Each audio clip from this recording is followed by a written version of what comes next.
Male površinske inficirane povrede na koži treba aktivno lečiti. Infekcije često dovode do sporijeg zarastanja rana.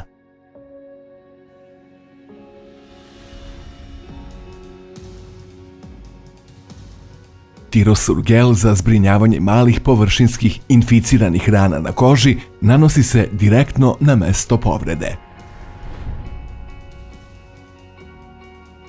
Aktivni sastojak tirosur gela je tirotricin, mešavina antimikrobnih peptida, gramicidina i tirocidina.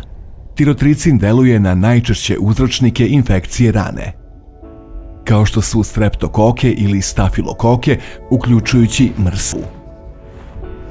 Gramicidin i tirocidin se akumuliraju u ćelijskoj membrani ovih patogena. Gramicidin formira jonske kanale i narušava osmotsku ravnotežu. Istovremeno, tirocidin menja površinski napon bakterijske ćelijske membrane, što objašnjava njegovo baktericidno dejstvo.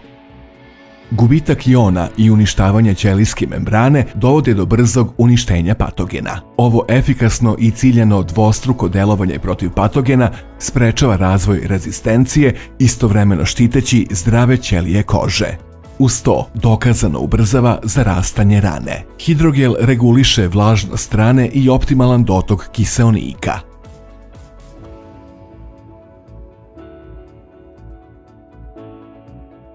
Omogućena je apsorpcija eksudata iz rane i njeno zarastanje stvaranjem krastica.